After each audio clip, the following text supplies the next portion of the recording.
And we're back with the third segment of the GSMC Basketball Podcast presented by the GSMC Sports Network. And in this third segment, we are going to be continuing on with this list of the best players according to ESPN. So we left off at 28 with Jimmy Butler. Now we're going to move on to 29 with none other than Domantas Sabonis. Again, one of the most underrated players in the entire NBA. I don't think he should be ranked lower than Zion. I don't think he should be ranked lower than Jimmy Butler either, just based off of the production that he showed in this season. Like, he led the league in triple-doubles with 26, and he led the league in double-doubles with 77.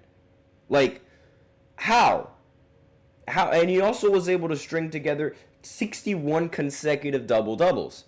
How is this man ranked at number 29?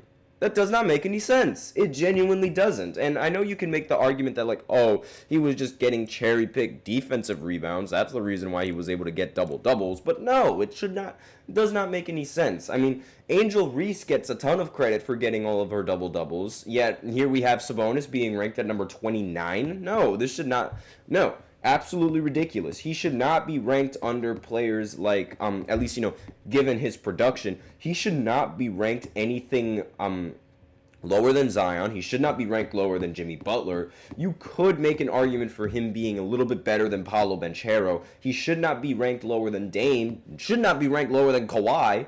And probably should not even be ranked lower than Paul George, just based off of last season. I'm sorry, but, Sabonis is criminally underrated. Very underrated for his position and very underrated for the things and production that he can do. And it's really no, it's not, it should not happen. Kevin Abreu, nice last name, by the way. My mother has the same last name. He said, I remember 5 years ago, a lot of people said Clippers finally going to win the championship. Yep, I remember that too. Like I said before, Kawhi Leonard, he was bragging about how LA was his city. Then he blew a 3-1 lead in the bubble. And not only that, he was also, they've just been disappointment after disappointment after disappointment. That's just what the franchise is. I knew they weren't going to win a championship. I mean, if they stayed healthy, I was expecting them to win a championship. But they're just cursed. They're cursed with bad luck. They will always have bad luck. And, I don't know, maybe playing in a different arena is going to change that. Who knows? But again, at the end of the day, they're just the Clippers. Clippers are going to clip. It's that simple. And it's almost second nature for the Clippers to just disappoint their fans. I mean, they have many fans, and I can't really say that because one of my friends is a Clippers fan. So I don't know. He might be fuming right now. But aside from that, it's this is just... It's not an ideal situation for the Clippers, and they had an opportunity. They had a golden opportunity. They had a battle of LA just planted right for them, and they choked. It's just that simple, but this is why LeBron reigns supreme. But aside from that, under Sabonis, we have Karl Anthony Towns, and I do agree with this ranking. Karl Anthony Towns should not be... Karl Anthony Towns shouldn't be over Sabonis. He should not be over Jimmy. He should not be over Zion, and he should not be over the rest of these players in the top 30. I think he's very much in the right spot in this ranking. At least, considering the players above him. Now, he might actually be a little bit worse than top 30. That still remains to be seen with the rest of this list. But I don't really have a problem with him being ranked number 30. He made a huge drop. He used to be ranked 20th, and now he's ranked 30th. And now I think this 30th is a little bit more respectable. I do think it's rather respectable compared to what it was previously. Next, 31, Jamal Murray. Again, I don't really think that's necessarily a bad rating. I will say, however, that having someone ranked at 31 who hasn't even made an All-NBA team and hasn't really gotten an All-Star selection at all, I don't really think having him at 31 is valid, if that makes sense. He really, and in the postseason so far, he only has ridiculous postseasons against the Lakers. I don't know what it is with this guy. He turns into Michael Jordan when he goes up against the Lakers. And then against every other team, he's just Jamal Murray. I don't know what it is. I don't know why, but it's like he's just absolutely insane when he goes up against the Lakers. Alberto's in the chat again asking, can Bronny James succeed? Well, he misspelled succeed in the NBA or become a bust? And so far, it seems like he's going to be a bust. But I mean, having LeBron as your dad, it doesn't really mean that there's no way that you could succeed because, again, he could learn a lot of things from LeBron, and he's definitely, he's going to be spending the most time with the best player one of the best players in the entire NBA. But as of right now, it seems like he's going to be a bust. Like, if I could describe how he's playing, like, I don't know if you guys played 2K before, but he's basically like playing on Hall of Fame level difficulty without having any sort of badges. Like, that's really how Bronny's playing right now.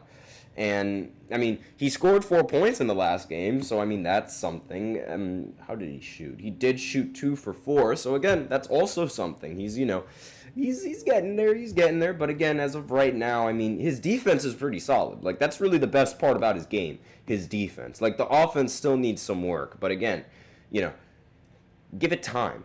Like, Jaylen Brown was almost as bad as Bronny was when he was in the summer league. So you need to give it some time. You got to let it marinate a little bit. And obviously, a lot of the media and a lot of the analysts aren't going to let it marinate because he is LeBron James' child, and they're probably not even going to let him develop into the player that he can be, or like without significant amounts of pressure, given that he is LeBron's offspring. Next player that's directly under Jamal Murray, that ranked at number 32, is Chet Holmgren. Now, I don't really think this is a bad spot for Chet, especially given the almost Rookie of the Year award season that he had. There was debate on whether or not Victor Wembanyama was even going to win Rookie of the Year because of Chet Holmgren.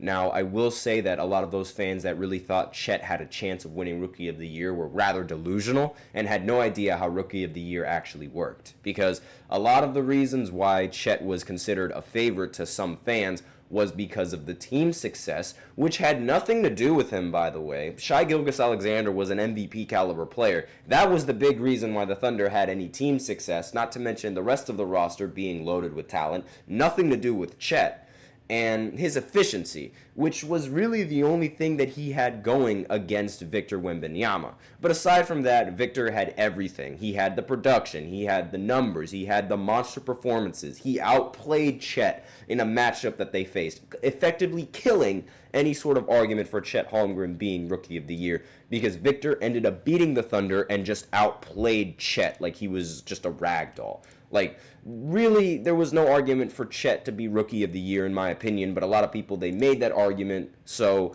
that doesn't necessarily mean that he had a bad season, though. I'm not trying to necessarily degrade the season that he had, because he played pretty solid. He did play really solid in that, in his rookie season. I mean, he averaged, let me just go ahead and see here. He was one of the 2 players in NBA history to record at least 200 assists along with 150 blocks and 100 made three-pointers this season. And, of course, the other player was Victor Wembanyama. Shocker.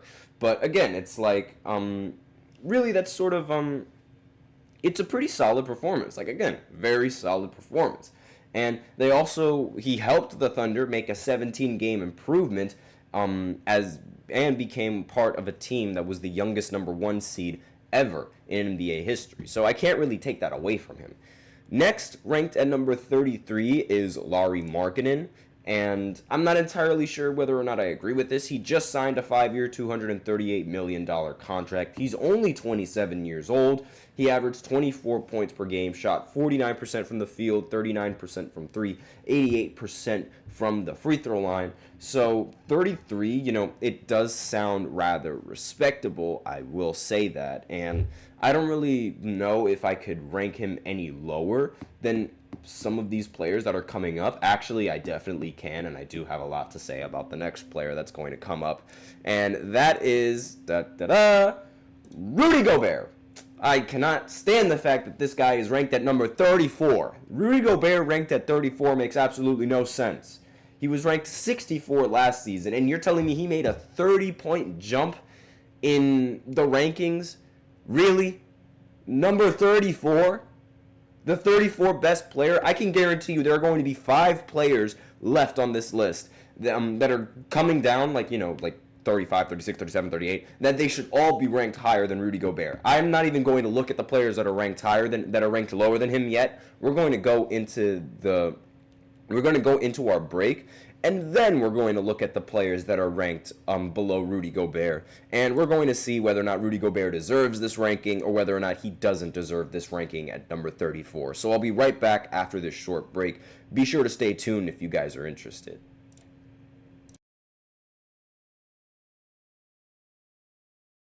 For the best and latest podcasts available anywhere, go to the podcast app on your cell phone and type in GSMC to access free content-rich podcasts on health and wellness, book reviews, sports, entertainment, relationships, social media, movies, technology, finance, and even weird news. Subscribe and download the GSMC Podcast Network's family of shows, available everywhere podcasts are found.